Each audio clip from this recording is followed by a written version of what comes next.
le texte, je précise, c'est important. C'est garanti sans spoil, je me base sur la page 8 et 9 du tome 1.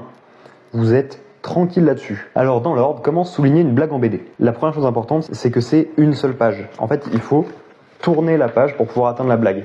Rien que ça, c'est primordial, c'est le découpage, parce qu'en fait, faut pas que tu spoiles ta propre blague. Si tu mets la chute sur la même page, ça fait que en passant comme ça, en panotant un peu avec les yeux, ton lecteur, il peut la voir. Là, justement, faut tourner la page. Le découpage fait partie du rythme d'une blague.